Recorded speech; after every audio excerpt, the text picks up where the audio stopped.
Thank you, everyone. Great to be here. All right, yes, we have another panel on AI. All right, I'm sorry, it's on go-to-market AI, but it is not about what is going to happen. It is about where we are today. We have 3 awesome panelists that are running groundbreaking companies.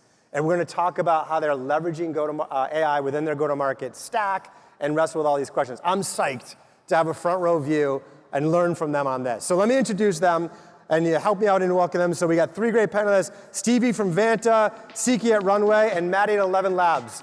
Welcome to the stage.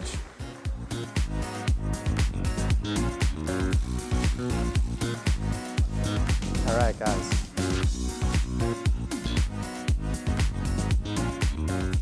All right, so I'm sure a lot of folks have heard of your companies, but let's just set the playing field. Stevie, if you want to kick us off, intro on you, the company, and then a little bit on how you're using AI and go-to-market. Okay, you got it. So Stevie Case, Chief Revenue Officer at Vanta. Vanta is a trust management platform. So what that means day to day is that we help companies build trust, earn trust, prove trust. For founders, we help them get compliant for the first time. And then upstream, when we're selling into enterprise, we're typically selling into the office of the CISO, and we're helping them build their security compliance programs with a single pane of glass.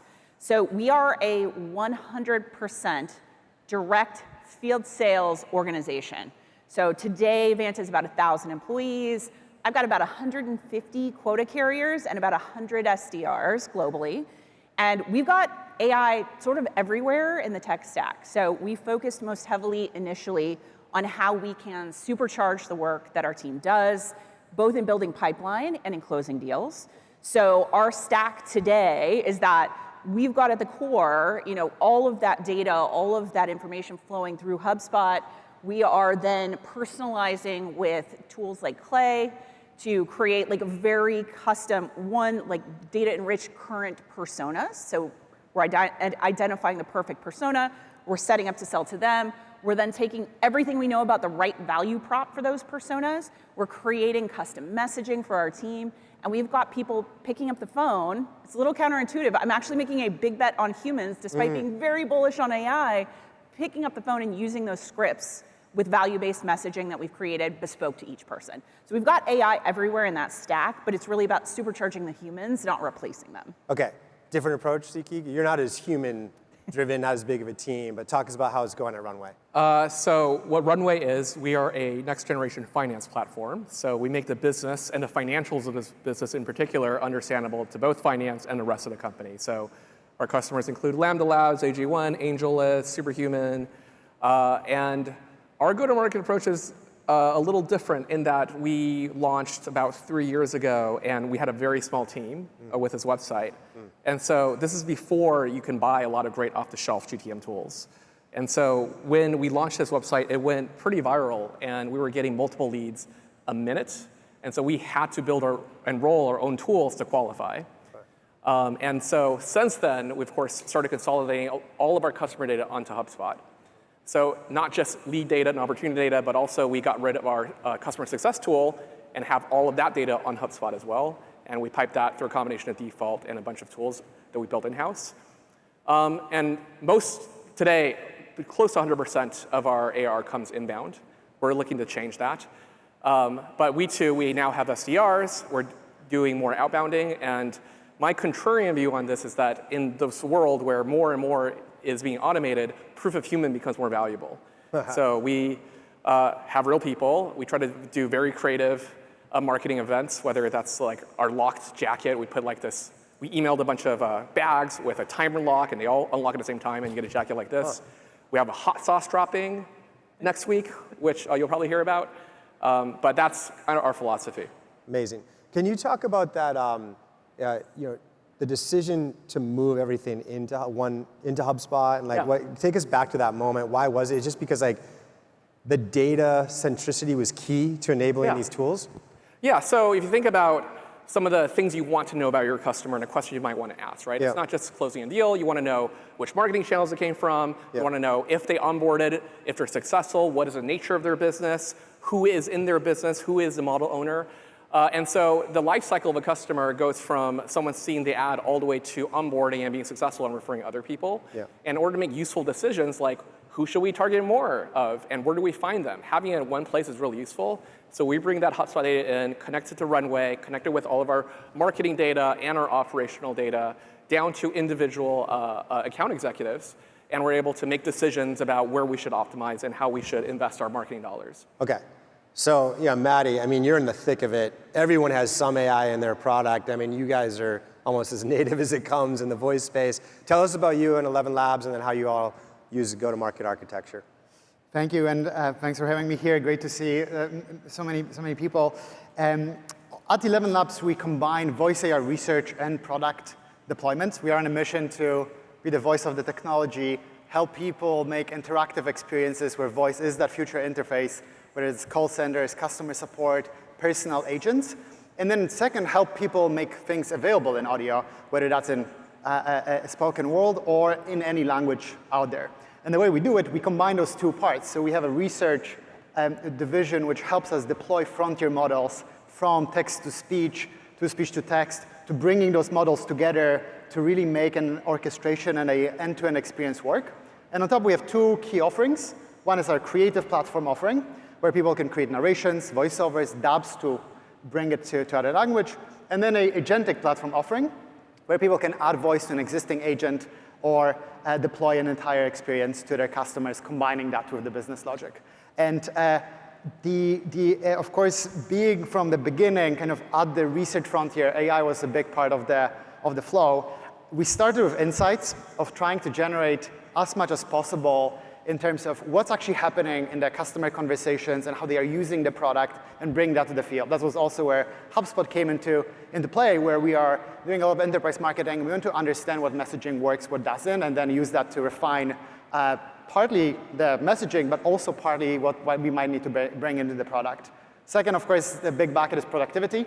How we can think about using AI to make ourselves smarter, quicker, understand how our reps are performing through tools like Gong, and then elevate that further.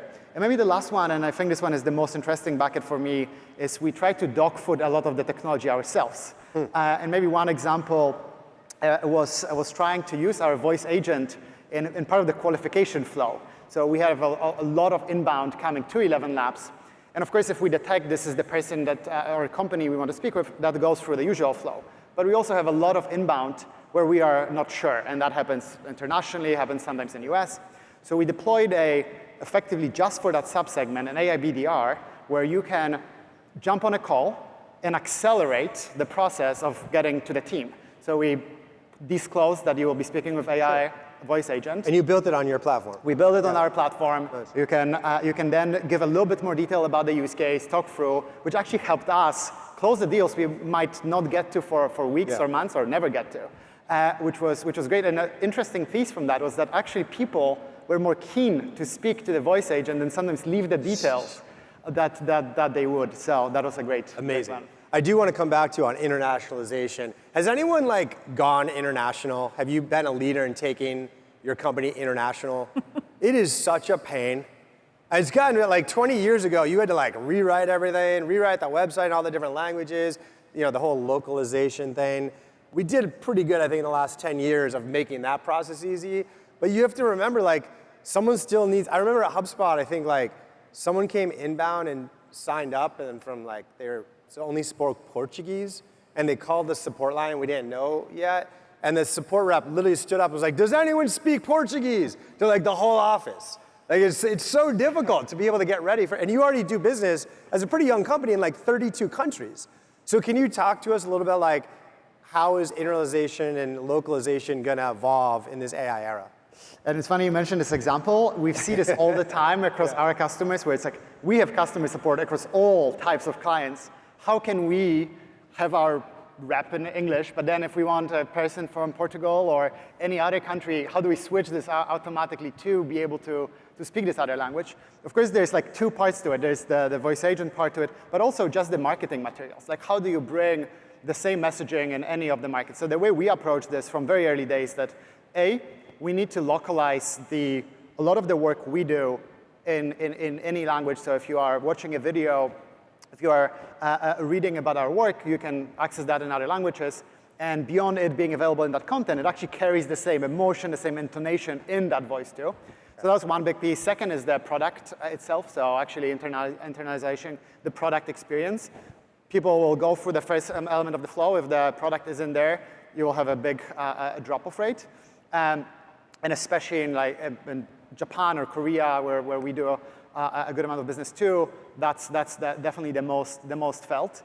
And then free, which is more specific to the go-to-market side, we as a company that tries to cater to 30+ languages, we use, of course, a lot of AI, but we also have reps that speak a lot of those languages too. Yeah. And especially it helps with the first elements of the flow, but then we can continue through the flow with someone that speaks the language, is the expert of actually using the technology, which really helped. So now we have people everywhere, and very timely today, I think we opened Brazil. So nice. Perfect. Back I to didn't Portugal. know that, and that example was spot on. All right, so Stevie, back to you. You've kind of coined this really cool strategy on go-to-market architecture, going from system-centric, of function-centric to system-centric. Yes. Like, what does that mean, and can you bring it to life with a very specific use case so we can conceptualize it? Absolutely. So I've got a very large go-to-market team. We sell to humans who are in the field of security.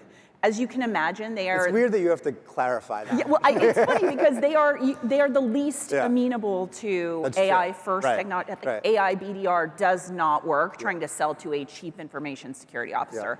So our business is built on trust. Therefore, we like to put humans at the front.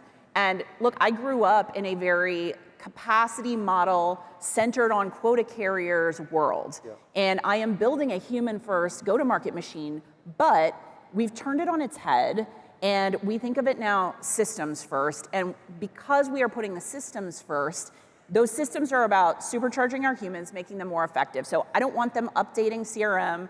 I don't want them writing notes. I don't want them having to think. What I want them to think about is having a high quality conversation with the customer. So we use Gong to record a call. We're not just taking that transcript, we're actually taking the insights, we're piping those into CRM. We're then using that to create automated follow-up notes that are highlighting follow-up action items, key points in the value journey, and it's very specific to the demographics, the firmographics of that buyer and the conversation they just had. So we're then making our sales team look better and sound smarter. So we're able to center the conversation on value, and it's not apparent to the buyer that there's AI anywhere in that flow because all they're experiencing is a human. As we've done that, one of the interesting transformations is that the functions do start to blend together. So when you create an organization that's systems first, you have to build that around the customer journey. And this whole notion of a salesperson in a silo and a customer success person in a silo or a support person, it's not really how it works anymore. You have to have people on your team that can think across the entire customer journey about not just value delivery and how we talk about the value prop of our solution, but how we deliver it at different points during that journey. So we need to hire people who are much more creative, much more growth mindset. We are expecting our humans to build their own workflows. We're using an agent builder platform called Dust, and everybody can build their own agents. So that is the kind of person we now want to employ, and we're thinking beyond just, I've got 20 years in this function and all I know is this function. That person probably isn't the right fit. Okay, so two takeaways I find there that I'm definitely seeing across the industry is there's this game of abstraction that's going on of how far we're being abstracted from where the human work is happening today. And I think the first level of abstraction gets us away from doing anything but the actual point of our job, in this example, selling. Yeah. And I don't know how you think about this number, Stevie, but usually people call selling time, which represents if you look at the 40 hours in a rep's week, what % is actually customer facing versus other stuff. And I think, I don't know if you measure that, but I think the best in class these days is 30 to 40%. Do you measure it? We do measure it, and in fact, one of the biggest metrics we're focused on right now, it's increasing selling time and decreasing admin time. Yes. We don't want our sellers having to do account research or think about how they should pitch the platform. We need them to have a deep understanding of that, but then we want to serve up to them on a platter the perfect customized set of messages that they can share with that buyer. We want them to be able to think about objection handling and discovery and the things that are like creative human endeavors, not matching data together or writing things down. So we have automated so much of that work that we really just want them in that creative space. And I think it really does just transform the type of work that our quota carriers do. And my hope would be to get that well over 50%. You know, I think that. What are you at now? There's no, we're. It's hard to measure. We're like, we're hovering right below 50%, but we are active. We just did a big time study, and we set a goal to knock off hours every week of every task. It's amazing. Think about that for your teams, founders, CEOs, whatever, just like CROs. Just that selling time is a great metric to motivate folks around AI adoption within go-to-market. Last one that's off script. I'm sorry to do this to you, Stevie, but like you just mentioned how, you know, the handoffs, the functions, right? And we had this moment 20 years ago, probably Aaron Ross's work in predictable revenue invented the specialization of SDRs and then reps and eventually CSMs. Are we gonna go away and go back? Because like you with the agent's help? Yes, certainly people will have areas of specialization and things that they do better than others. But I think that the people who will be successful within revenue organizations in even the near future are going to be the ones that understand how to use AI as a thought partner and not just a way to automate tasks, but it's a way to get smarter much faster. Okay. Like AI is just completely democratized learning. So the idea that you need to be in a specific field or a specific role and do that for a dozen years to be good at it, that has to go away. And I think that means that like the real players are gonna be the ones that are across the whole spectrum. Like I would way rather hire somebody that's worked in all of those functions rather than specialized in one. So Siqi, the breakout for ChatGPT that made it mainstream was like November 2022. You were playing with it in 2020 when we were trying to find masks and COVID tests, right? And like, so go back to that moment, like what made you dig in? And I'm sure there was a bunch of like fast failure experimentation that led to breakthroughs. Can you talk us through that? Yeah. So we started the company around mid-2020, and that's when GPT-3 first came out. I think that's the first breakout moment. We're like, oh, this is really serious. We're there in the sci-fi world. And the trigger was, as I mentioned, when we had this website and it was just blowing up, we couldn't handle it, and we needed to hire more people, or I needed to go and build a tool. And I noticed a few things. One is the tools are so much easier to build now.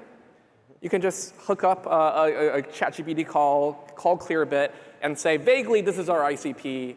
And if it's qualified, put in this Slack channel. If it's not qualified, put in this Slack channel. And describe why you made this decision.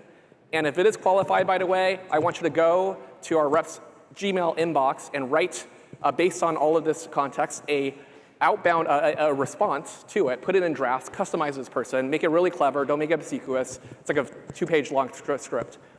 And our reps wake up in the morning and they see a bunch of drafts and just press send. And now there's amazing tools that you can use off the shelf for this. That wasn't the case 3 years ago. And so often there is a question of like, do I build or do I buy? And my philosophy is you should build to learn what to buy. I love that. And like for me, sometimes like simple example, like just managing something through a Google Sheet or something, just to figure out what you want it to do, and then look if a product can match it. But you're taking it to a whole new level where you're building on the basic LLM, and then you'll decide if the tool can match that. And the capabilities have gotten so much better and so much more accessible over time. And so to the point about the roles are merging, we're definitely seeing that. So our expectations for an AE is that they should be able to now understand SQL and explain financials to a pretty sophisticated buyer. And that blends the line between our solutions architect and AE. Because of what you're selling. Right. And does like, a lot of folks are like, I want to do this, but like, I'm struggling with my talent. You know, I don't know if this is RevOps or whatever, but like, they're like, my RevOps person's really good at the HubSpot CRM. They're really good at like, you know, the dashboards and like, but they don't have experience with LLMs. Like, is there a different, does this sit in RevOps as a different type of person? So I think it starts from the top down. You really have to role model it. So, you know, I've built the #1 like education GPT in a ChatGPT store. We do a lot of infrastructure investment. So, you know, if you go on Twitter, my Twitter's Blader, like, follow, subscribe. But there is a screenshot of a real Slack thread from our team, and this happens almost every day, And it's a CXM just got off a call saying, this customer encountered this issue. And the CXM tags Cursor in Slack, and that's the coding agent. Cursor will then write the test, develop the feature, push a pull request. Of course, the engineer will review it, and it's literally between feedback and production with about 12 minutes. Crazy. And so that's the blurring of lines. You can have CX people do product and do engineering. Crazy. All right, Maddie, so you sell to some big companies, right? Maybe if you could give us an example, and some folks do it, you run Medic, you run account-based selling, you're multi-threaded, you start the deal at 100,000, it can grow to 10 million. How does go-to-market AI change that type of emotion? Maybe if you could give us a specific logo you can talk about and what you all do. Yeah, I think few good examples is companies like Cisco, Deutsche Telekom, Epic Games, which are, of course, present everywhere. Sure. And across all, I think first, in general, as you think about selling, in general, I highly agree with what Stevie mentioned, where we try to use a lot of AI tooling to focus less on admin and more on understanding the customer, understanding them deeply. Is there like is there a single person that owns that account, or is there a team that owns that account? For all accounts, there's one specific person that's a key owner, and of course that comes with a bigger team. So for Cisco, there's one person that owns it, and then there's some like support team. and then of course we have people that will own different parts of that work. Yeah. I think the other interesting piece that that is mentioned, and we've seen that across those accounts too, is I think twofold. One, a lot of AI now allows us to get a bigger understanding of the customer, what works across the different sub-teams, across that customer, how we can bring that to what they are telling are their priorities, and then actually act on that too. And then there's a second piece where across our go-to-market team, people take more hats, as you both said, but in our case, this also means they become a little bit more technical, more closer to like showing what the value is, and that's across all those customers internationally, where the delta from the use case to the prototype to then bring it to production is much smaller. And in many ways, I'm proud of the team where a lot of people are actually showing back to the rest of us across our go-to-market on like, what can you do? And of course, now with vibe coding as an example, you can actually create a use case of how this will be mocked up in the customer before you even start the deployment, which helps so much as you speak with the different teams. And as you kind of clear that first element in making this a bit more real. I think hiring is a very big part of bringing those reps in the first place. We try to hire for passion, for the space, and the agency to actually go through that step. But then when you do have those people in any of those accounts, then it's us deeply understanding the customer, bringing AI to understand what's actually working, what's not, and then using that to prototype quicker than you would in the past. Okay, great. So I'll do a quick one for each of you. When we look ahead, we'll do a little look ahead now, not what they're doing. But like you all are pushing the edge on the frontier on how this stuff works. As we look ahead to 2026, what is going to be that AI-driven go-to-market use case that like blows everything open that you think is coming? And maybe Stevie, do you have a take on that? Yeah, I'm very passionate about this. I think it's actually enablement. Because I believe very deeply in humans leading the process, getting humans up to speed, teaching them everything they need to know, and then helping them iterate, helping them understand what they didn't do well, what they did do well, and then improve. Like with agents? Yes. So taking away the human trainer, the pressure on the salesman, maybe the sales manager to rep ratio goes from like, the rep to is like 8-to-1 to 20-to-1. Yes. Because that coaching pressure's off. That's exactly right. I think the ratios change. I think enablement moves away from this. We're going to run a live session and teach you to every call you do is scored in a way that's specific to your business and value prop and the way you want them selling. So you build your methodology in. They get a score in real-time feedback, not even after the call, but during the call, they get live coaching. And then you get a summary every week, you're moving them in the right direction, and then you get feedback about how those folks are performing in real time. And what's cool about it is it's low risk, high impact, because it's not customer facing. That's right. Siqi, what's yours? I got one and a half. One is the continued democratization of the ability to build. We have a sales rep who shipped dark mode, right? And this is the cutting edge, but this is coming. Everyone is going to be able to build more sophisticated software a lot faster. And so you can experiment and learn a lot more than you otherwise could have. The other one is a little bit contrarian. I think we're still struggling to make AI useful in the upmarket for outbounding. It's not really a thing. But in that regime, for outbound marketing, the upmarket, right? Exactly, the creativity, the human relationship, the proof of human is still really important. So I think in that world, what is even more valuable is brand and creativity. And I think I'm looking forward to the resurgence of the importance of those things in a world where the baseline is AI, everyone. Maddie. I'm learning from you guys what will happen. I do think AI You have a new favorite now. 100%. I think the enablement will happen in 2025. We're already seeing that in some of our work, which is such a big part. You build it yourself?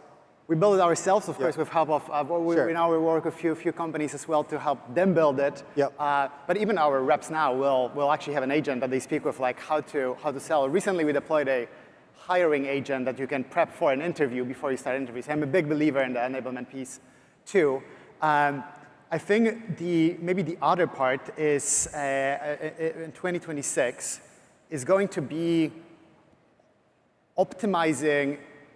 And we've seen this a case recently in a client where through voice, when you interact, you'll be able to optimize the experience to the specific customer that's calling in, which will actually improve the experience altogether. We work with a healthcare client where they have a very older population calling in, but also a very much young set of folks. And they want a voice, depending on who calls and the style. It's an older population, calmer, slower, very different delivery of information.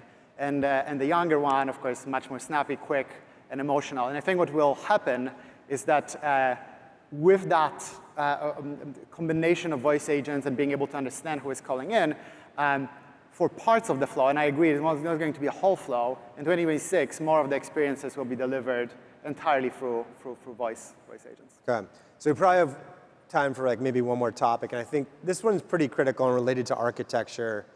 There's a lot of thought leaders that talk about the importance of an interoperable architecture and agile architecture. And what that means is this stuff is changing so fast that if some vendor has a breakthrough, you want to be able to take advantage of it as soon as possible. And that's going to be able to create you an edge for you. Probably the best example I see, which is a consumer one, was like Perplexity back in February when DeepSeek broke out. I think in 48 hours they had that put into the engine. And that's just like, that's how we have to sort of think. And I don't know, Stevie, if you've thought about your go-to-market architecture to be agile in that way. Yeah, we definitely have, and it's a different paradigm than in the past. You think of RevOps and systems of the past. It was individual SaaS products sitting in silos, sometimes integrated lightly.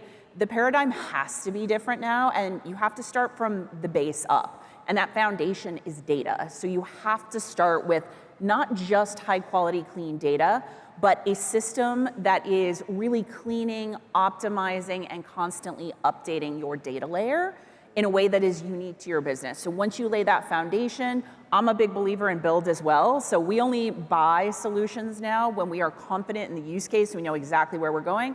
We start with build. And that has to come tops down from a build mindset. Like when Rise of Cursor, I downloaded Cursor, I started vibe coding apps. Like as a revenue leader, you have to do that now, because if you're gonna build, you've gotta have a point of view, and that point of view has to be authentic and rooted in this kind of foundation and build mindset. Siqi, anything on your side of that? Yeah, well, this is why we're here and working with HubSpot. We have some announcements coming up that I don't want to spoil with them, but HubSpot, for some context, is outside of the general ledger like a QuickBooks or NetSuite, the #1 integration of our customers. And it makes sense because if you think about what makes any model as capable as possible, it is access to as much context as possible of the business, right? If you know only the surface things about a job title and not about the specifics of the role and what their job is and what the product strategy is and your position, it is not going to be as effective in writing that outbound or inbound email. And so in order for us to quickly evaluate all of these new tools that are coming out 10 times a week, you have to have a data architecture where it is very easy to provide that context to new products. And consolidating things in HubSpot and making sure your data is very, very accessible and clean is extremely important for that. Okay, we get our TV moment right now, Maddie. Look at the clock, look at the pressure. We're about to go to a commercial break. But this is a key question, is like adoption by the front line. And I wanna ask you, because you're selling to these people, I've heard that we've switched from like the security and IT blocker to now the front-end users are skeptical that they're putting themselves out of a job by adopting this AI. Have you seen that in maybe some of your customers, and how have you gotten through it? So 2 quick things with 11 seconds left. The first one is across the company, across the customers, we think it's like everyone's responsibility to be at the front, know what the tools are, know the engineering. And as we work with the customer, it needs to penetrate across the company. As we think about ourselves at Elevenlabs, you just need to know what's happening. Second thing, to your last question, we think that people adopting AI will be the people that will replace people that don't adopt AI, rather than AI replacing either of those. And I think Sam Altman's been pushing that too. I can reflect back to the early days of HubSpot. I wasn't patient enough with content marketing, and it just took time. And I think we kind of have that moment with AI right now. There are people that leaned in and they had breakout moments because of content marketing back then. And now with AI, it's like, if you just try this thing and you're not more efficient within an hour, you can't give up. You gotta like create the space for yourself and your team to be like 20, 30% less productive temporarily to get that gain on the other side. Well, I've really enjoyed learning from you all. Let's do it one more time for our panel. Thank you so much for joining us today.